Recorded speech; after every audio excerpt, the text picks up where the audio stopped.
मैं 27 साल की पुलिस इंस्पेक्टर हूँ। मेरी शादी को 3 साल हो चुके हैं, लेकिन अब तक मुझे संतान सुख नहीं मिला है। मेरे पति दीपक दूसरे शहर में अपना बिजनेस संभालते हैं और मेरी पोस्टिंग एक ऐसे शहर में हो गई जो मेरे ससुराल से लगभग 150 किलोमीटर दूर था। रोज आना जाना संभव नहीं था, इसलिए मैंने वहां किराए का घर ले लिया। जब मैं घर से निकल रही थी तो मेरी सास ने ताना मारते हुए कहा कि काम के पीछे परिवार को मत भूल जाना। मैंने शांत स्वर में जवाब दिया कि पुलिस की नौकरी छोड़ना आसान नहीं होता। दीपक ने मुझे समझाया कि वो हर रविवार मिलने आएंगे, लेकिन मेरी ड्यूटी ऐसी थी कि छुट्टी मिलना मुश्किल होता था। दिन भर केस और रात में फाइलें, यही मेरी जिंदगी बन गई थी। दीपक जब भी आते या फोन करते तो अक्सर एक ही सवाल पूछते कि मैं अकेले कैसे रहती हूँ, क्या मेरी जिंदगी में कोई और तो नहीं। मैं उनकी बात सुनकर नाराज हो जाती, क्योंकि मुझे खुद के लिए समय नहीं मिलता था। फिर भी मैं उन्हें समझाती कि भरोसा ही रिश्ते की नींव है। हम दोनों ने मेडिकल जांच भी करवाई थी। डॉक्टरों ने कहा सब ठीक है, फिर भी बच्चा नहीं हो रहा था। ये बात मुझे अंदर ही अंदर तोड़ती रहती थी। ऐसे ही एक दिन मेरे पड़ोस में एक लगभग 31 साल का एक आदमी रहने आया। उसका नाम सनी था। वह अपनी छोटी बेटी के साथ आया था। उसने बताया कि उसकी पत्नी भी साथ है, लेकिन मैंने उसे कभी खुले तौर पर बाहर आते नहीं देखा। पहले दिन वह मेरे घर पर पानी मांगने आया और बोला कि आज ही शिफ्ट हुआ हूँ। मैंने उसकी बोतल भर दी और सामान्य बातचीत की। उसने पूछा कि मैं अकेली रहती हूँ क्या। मैंने बताया कि मेरे पति दूसरे शहर में हैं और मैं पुलिस विभाग में हूँ। वह ये सुनकर खुश हुआ और बोला कि अब इलाका सुरक्षित है। उसकी बातों में सहजता थी और वह अक्सर हेलो हाय करने लगा। एक दिन उसने देखा कि मैं बाहर से खाना मंगवा रही हूँ, तो वह बोला कि इतना बाहर का खाना स्वास्थ्य के लिए ठीक नहीं है। उसके बाद कभी कभी वो अपने घर का बना खाना देने लगा। मैं दिन भर की थकान के बाद किसी से सामान्य बातचीत कर लेती तो थोड़ा हल्का महसूस करती, इसलिए उसकी बातों में मुझे राहत मिलती थी। हालांकि वह कभी अपनी पत्नी को साथ लेकर नहीं आया, ये बात मुझे खटकती थी। उसकी बेटी कभी कभी दिख जाती, लेकिन बहुत सहमी हुई रहती थी और किसी से खुलकर बात नहीं करती थी। 1-2 बार मैंने उसकी पत्नी को दूर से देखा। वह हमेशा घूंघट में रहती थी और दरवाजा कम ही खोलती थी। मोहल्ले की औरतें भी कहती थी कि सनी अपनी पत्नी को बाहर नहीं निकलने देता। ये बात मेरे मन में शक पैदा कर रही थी। एक दिन मैंने सनी से सीधे पूछ लिया कि वह अपनी पत्नी से क्यों नहीं मिलवाता। उसने हंसकर टाल दिया और कहा कि उसकी पत्नी ज्यादा लोगों से बात नहीं करती, इसलिए घर में ही रहती है। उसकी बात सुनकर मुझे संतोष नहीं हुआ। मैं एक पुलिस अधिकारी हूँ और छोटी छोटी बातों से संकेत समझ लेती हूँ। एक बार उसकी बेटी मुझे अकेले मिल गई। मैंने उसे प्यार से पूछा कि मम्मी कैसे। वो घबरा गई और बिना जवाब दिए भाग गई। उस मासूम के चेहरे का डर मुझे बेचैन कर गया। मैंने दीपक को सारी बात बताई। पहले तो हल्का सा जलने लगा और मजाक में बोले कि कहीं मुझे सनीनी अच्छा तो नहीं लगने लगा। मैंने साफ कहा कि मेरे मन में ऐसा कुछ नहीं है और मुझे उसके घर का माहौल ठीक नहीं लग रहा। दीपक गंभीर हो गए और बोले कि सतर्क रहना, कुछ गड़बड़ हो सकती है। कुछ दिन बाद दीपक मुझसे मिलने आए। मैंने उनसे कहा कि 2 दिन रुककर आसपास पर नजर रखें। उन्हें 2 दिनों में भी हमने सनी की पत्नी को ठीक से नहीं देखा और उसकी बेटी का आर्डर साफ दिखाई देता था। दीपक ने भी माना कि मामला सामान्य नहीं है। उनके जाने के बाद एक रात मुझे मौका मिला। जब मैंने देखा कि सनी घर पर नहीं है और उसका दरवाजा आधा खुला है, मैं सावधानी से अंदर गई। जो दृश्य मैंने देखा उसने मेरे संदेह को एक एन में बदल दिया। अंदर का वातावरण असामान्य था और मुझे लगा कि कोई महिला जबरदस्ती रोकी गई है। हालांकि मैं तुरंत वहां से निकल आई ताकि बिना तैयारी के कोई कदम न उठाऊं। मैंने तय किया कि सच सामने लाना होगा। उसी रात मैंने सनी का फोन किया और सामान्य स्वर में बात करते हुए उसे अपने घर बुलाया ताकि उसे सच्चाई निकलवाई जा सके। मैंने पहले ही अपने विभाग को सतह कर दिया था और दीपक को भी सूचना दे दी थी कि मैं क्या करने जा रही हूँ। सनी कुछ देर में आया और सामान्य बातचीत के दौरान नशे में उसने अपने व्यवहार से सीमा मांगनी शुरू कर दी, लेकिन वो पूरी तरह सजग थी। मैं उसे बहला फुसलाकर बातों में उलझाती रही और धीरे धीरे वह अपने से लेते उगलने लगा।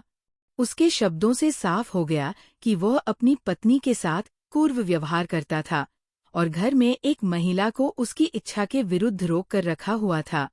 उसने ये भी स्वीकार किया कि गुस्से में उसने अपनी पत्नी की जान ले ली थी और इससे में छिप कर रह रहा था। उसने इतना कहते ही मैंने इशारा किया और पहले से तैयार पुलिस टीम ने आकर उसे गिरफ्तार कर लिया। उस घर से एक डरी हुई महिला को मुक्त कराया गया, जिसने बयान दिया कि उसे जबरन वहां रखा गया था और उसके साथ अमानवीय व्यवहार किया जाता था। सनी की बेटी को सुरक्षित संरक्षण में लिया गया। जांच में ये साबित हुआ कि सनी ने अपनी पत्नी की हत्या की थी और अपराध छिपाने के लिए शहर में बदल लिया था। उस मासूम बच्चे की आंखों में जुड़ रहा था। वह धीरे धीरे विश्वास में बदलने लगा, क्योंकि उसे एक सुरक्षित वातावरण मिला। इस पूरी कार्रवाई के बाद मुझे लगा कि शायद ईश्वर ने मुझे शहर में किसी वजह से भेजा था, ताकि एक बच्ची को नया जीवन मिल सके। सनी की गिरफ्तारी के बाद पूरा माहौल सन रह गया। जो आदमी बाहर से मिले अनुसार और मददगार दिखाई देता था, उसके अंदर इतना अंधेरा छिपा होगा कि किसी ने सोचा भी नहीं था।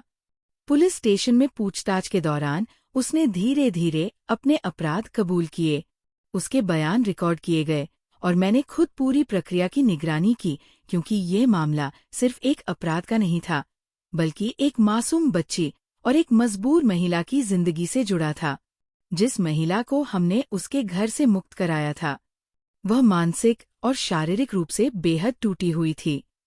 हमने तुरंत मेडिकल सहायता और काउंसलिंग की व्यवस्था की। उसने कावती आवाज में बताया कि सनी ने पहले दोस्ती का जैसा दिया, फिर उसे अपने साथ लाकर बंद कमरे में कैद कर दिया। वह कई दिनों तक बाहर की दुनिया से कटी रही। उसे धमकाया गया कि अगर उसने आवाज उठाई तो उसके साथ और बुरा होगा। उसकी कहानी सुनकर मेरा दिल दहल गया, लेकिन एक पुलिस अधिकारी होने के नाते मुझे मजबूत रहना था। उसकी सुरक्षा के लिए महिला संरक्षण गृह में अस्थायी व्यवस्था कराई गई, ताकि वो सुरक्षित रह सके। सनी की 7 साल की बेटी को जब हमने चाइल्ड वेलफेयर कमेटी के सामने पेश किया, तो वो अब भी डरी हुई थी। किसी से आंख मिलाकर बात नहीं करती थी। मैंने धीरे से उसका हाथ थामा और भरोसा दिलाया कि अब कोई उसे डराएगा नहीं। कुछ दिनों में उसने थोड़ा खुलना शुरू किया और पता चला कि लंबे समय से भय के माहौल में जी रही थी। उसकी माँ की मौत को उसने अपनी आंखों से देखा था, लेकिन उसे सच बोलने की हिम्मत नहीं थी। जांच आगे बढ़ी तो पुराने शहर से रिकॉर्ड मंगवाए गए और वहां के पुलिस स्टेशन से भी जानकारी ली गई। सबूतों ने साफ कर दिया कि सनी ने अपनी पत्नी की हत्या की थी और इस दुर्घटना का रूप देने की कोशिश की थी। बाद में अपनी बेटी को लेकर गायब हो गया था। मामला अदालत में जाने की तैयारी में था और मीडिया को भी इसकी भनक लग चुकी थी। हालांकि मैंने ये सुनिश्चित किया कि बच्चे की पहचान को अपने रखी जाए, ताकि उसके भविष्य पर कोई दाग न लगे। इस बीच दीपक लगातार मेरा हौसला बढ़ाते रहे। वह फोन पर कहते कि मुझे तुम पर गर्व है। तुमने सिर्फ 1 साल नहीं किया, बल्कि एक जिंदगी बचाई है। उनकी बात सुनकर मुझे सुकून मिलता था, लेकिन दिल के किसी कोने में एक खालीपन भी था, जो संतान न होने की पीड़ा से जुड़ा था।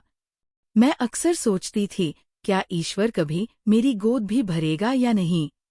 पर जब भी उस बच्ची को देखती तो लगता है जैसे किस्मत ने उसे मेरे रास्ते में किसी कारण से भेजा है। कुछ ही हफ्तों में वह मुझे देखकर मुस्कुराने लगी। एक दिन वह मेरे पास बैठ गई और एक दिन उसने हिम्मत करके पूछा कि क्या मैं उसे डांटूंगी? तो मैंने कहा कि नहीं, अब तुम्हें कोई डांटेगा नहीं। ये सुनकर उसकी आंखों में पहली बार भरोसा दिल का।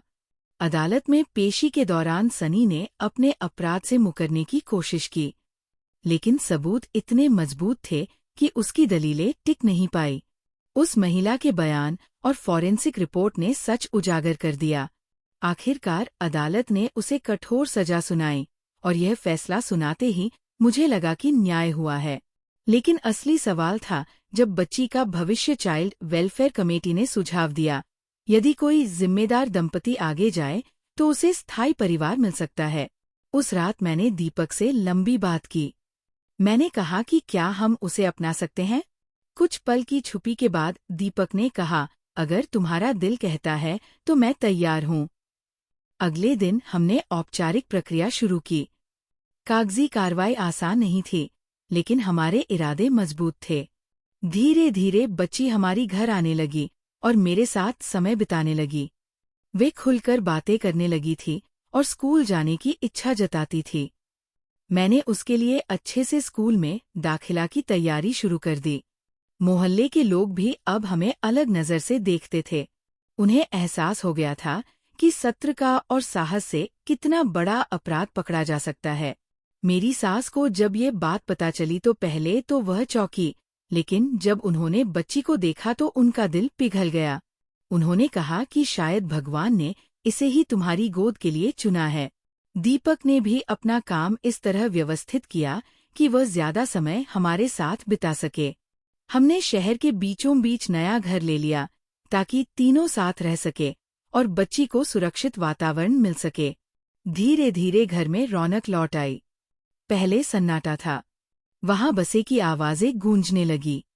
मुझे महसूस हुआ कि माँ बनने का अर्थ सिर्फ जन्म देना नहीं, बल्कि किसी को अपनाना भी है। इस पूरे अनुभव के ने मुझे भीतर से बदल दिया। अब मैं सिर्फ एक पुलिस अधिकारी नहीं रही थी, बल्कि एक जिम्मेदार माँ की भूमिका भी निभा रही थी, और यह जिम्मेदारी मुझे गर्व से भर देती थी। हमारी गोद लेने की प्रक्रिया कई चरणों से गुजरी और हर कदम पर हमें अपनी नियत और जिम्मेदारी साबित करने पड़े। लेकिन मैं और दीपक दोनों मन से तैयार थे। अब वो नन्ही बच्चे हमारे घर में अधिक समय बिताने लगे थे। पहले वह चुपचाप कोने में बैठ जाती, पर धीरे धीरे उसने घर को अपना समझना शुरू कर दिया। उसने पहली बार मुझे माँ कहकर पुकारा तो मेरी आंखें भर आई। मुझे लगा जैसे बरसों से जो खालीपन भीतर था वह भरने लगा। दीपक भी उसे बेहद प्यार करने लगे थे। शाम को जब वो काम से लौटते तो उसके लिए चॉकलेट या कोई छोटी सी किताब जरूर लाते। हमारी सास भी अब उसे अपने पास बिठाकर कहानियां सुनाती थी। घर का माहौल पूरी तरह बदल गया था। जहां पहले मेरे अकेलेपन की गूंज थी, वहां बसी और मासूम सवालों की मिठास थी। इसी बीच अदालत में केस की सुनवाई चलती रही। सनी को सख्त सजा मिल चुकी थी और वह जेल भेज दिया गया था। मुझे संतोष था कि कानून ने अपना काम किया, लेकिन एक पुलिस अधिकारी के होने के नाते मैंने ये भी सीखा कि अपराध सिर्फ सजा से खत्म नहीं होते, समाज को भी जागरूक होना पड़ता है। मैंने अपने विभाग में महिला और बच्चों की सुरक्षा पर एक विशेष अभियान शुरू करवाया ताकि कोई और बच्चा डर के सहाय में जिए। स्कूल में जाकर मैंने बच्चियों को समझाया कि यदि उन्हें कभी डर या असुरक्षा महसूस हो तो तुरंत पुलिस से संपर्क करें। धीरे धीरे उस बच्ची ने भी स्कूल जाना शुरू किया। पहले दिन वह मेरे हाथ कसकर पकड़े रही, लेकिन कुछ हफ्तों में उसने नई दोस्त बना लिए। उसकी मुस्कान अब सच्ची लगने लगी थी। रात को वह मुझसे कहानियां सुनने की जिद करती और कभी कभी अपने पुराने इंटर के बारे में बताती। मैं उसे भरोसा दिलाती कि अब सब ठीक है। दीपक अक्सर मजाक में कहती कि अब तो तुम पूरी तरह माँ बन चुकी हो, और मैं मुस्कुरा देती। लेकिन दिन में कहीं ये सवाल भी रहता कि क्या मुझे कभी अपने गर्भ से भी बचा होगा। समय बीतता गया और हमने उसे कानूनी रूप से गोद ले लिया। वह बाधी अधिकारी के तौर पर हमारी बेटी थी। उस दिन हमने छोटा सा जश्न मनाया। सास ने पूजा रखवाई और पड़ोसियों को बुलाया। सबने उसे आशीर्वाद दिया। मुझे लगा जैसे ईश्वर ने मेरी प्रार्थना सुन ली हो, क्योंकि माँ बनने का सुखम मेरे जीवन का हिस्सा था। काम के साथ घर की जिम्मेदारी निभाना आसान नहीं था, पर मैं हर चुनौती के मुस्कुराकर स्वीकार कर रही थी। दीपक ने भी फैसला किया कि वह अपने काम का कुछ हिस्सा इस शहर में शिफ्ट करेंगे ताकि हमें ज्यादा समय में साथ बिता सके। हमने मिलकर एक संतुलित जीवन बनाने की कोशिश की। कभी कभी पुराने दिन याद आते जब मैं इस शहर में अकेली आई थी और खुद को बहुत कमजोर महसूस करती थी। लेकिन अब मैं पहले से ज्यादा मजबूत थी क्योंकि मेरे पास परिवार था। उस बच्ची ने भी मुझे बदल दिया था। उसने सिखाया कि दर्द के बाद भी उम्मीद जिंदा रहती है। एक दिन स्कूल से लौटते हुए उसने कहा कि वो बड़े होकर पुलिस अधिकारी बनना चाहती है ताकि किसी को डर में ना जीना पड़े। उसकी बात सुनकर मुझे गर्व हुआ। मैंने उसे गले लगा लिया और मन ही मन ठान लिया कि उसे हर संभव सहारा दूंगी। समय के साथ उसके चेहरे का डर पूरी तरह गायब हो गया और उसकी जगह आत्मविश्वास ने ले ली। घर में त्योहार अब खास हो गए थे। दिवाली पर उसने खुद दिए सजाए और होली पर पहली बार खुलकर हंसी।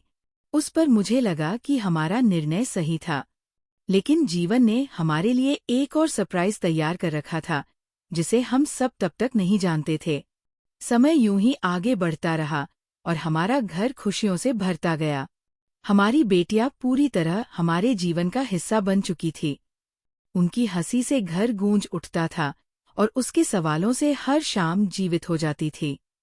मैं अपनी ड्यूटी पर जाती तो दरवाजे तक छोड़ने आती और कहती कि मम्मी आप भाव दूर हो। ये सुनकर मुझे हर बार नई ताकत मिलती। दीपक ने भी अपना काम इस तरह संभाल लिया था कि वह अब ज्यादा समय हमारे साथ बिता सके। सास भी हमारे साथ रहने आ गई थी और घर में अपनापन बढ़ गया था। एक दिन मुझे अचानक चक्कर आए। पहले तो मैंने इसे थकान समझ लिया, लेकिन जब डॉक्टर के पास गई तो खबर मिली कि मैं मां बनने वाली हूं। कुछ पल के लिए मुझे यकीन ही नहीं हुआ। आंखों में आंसू आ गए। मैंने तुरंत दीपक को फोन किया। वो खुशी से भर गए। घर में जैसे त्योहार सा माहौल हो गया। हमारी बेटी ने जब सुना कि उसे छोटा भाई या बहन मिलने वाला है तो वो उछल पड़ी और बोली कि अब मैं दीदी बनूंगी। उस दिन मुझे महसूस हुआ कि देर से देता है पर सही समय पर देता है। गर्भावस्था के दौरान परिवार ने मेरा पूरा ध्यान रखा। मैं भी ड्यूटी से थोड़ी छुट्टी लेकर घर पर आराम करने लगी। इसी बीच हमारी बेटी और भी समझदार हो गई। वह मेरा ख्याल रखती, पानी लाकर देती और कहती कि मम्मी आपको अब ज्यादा आराम करना चाहिए। 9 महीने कब बीत गए पता ही नहीं चला और आखिर वह दिन आया जब हमारे घर एक स्वस्थ बच्चे का जन्म हुआ। दीपक की आंखों में गर्व और खुशी सांप झलक रही थी। सास ने भगवान का धन्यवाद किया और हमारी बेटी ने अपने छोटे भाई को गोद में लेकर कहा कि अब हमारा परिवार पूरा हो गया। उस पल मुझे लगा कि जीवन ने जो खालीपन कभी दिया था उसे कई गुना कुछ से भर दिया है। पीछे मुड़कर देखती हूँ तो लगता है कि अगर मैं उस दिन अपने पड़ोसी पर शक न करती, अगर मैं डर जाती या अनदेखा कर देती, शायद एक मासूम जिंदगी अंधेरे में ही रह जाती। लेकिन हिम्मत और सजगता ने सब बदल दिया। मैंने सीखा कि एक महिला सिर्फ अपने घर की जिम्मेदारी नहीं निभाती, बल्कि समाज की भी ताकत बन सकती है। आज हम चारों एक साथ खुशहाल जीवन जी रहे हैं। मेरी बेटी पढ़ाई में आगे बढ़ रही है और अक्सर कहती है कि वह भी वर्दी पहनेगी, और मैं मुस्कुराकर उसे आशीर्वाद देती हूँ। दीपक और मेरे बीच अब पहले से ज्यादा विश्वास है। हमने मुश्किल समय भी एक दूसरे का साथ नहीं छोड़ा और यही हमारे रिश्ते की असली ताकत है। मेरी कहानी बस इतनी सी है। जब इरादे मजबूत हो तो अंधेरा ज्यादा देर टिक नहीं सकता। अगर कहानी आपको पसंद आई हो तो इसे आगे शेयर जरूर करें। धन्यवाद। और कहानी कैसी लगी कमेंट करके बताना ना भूलें।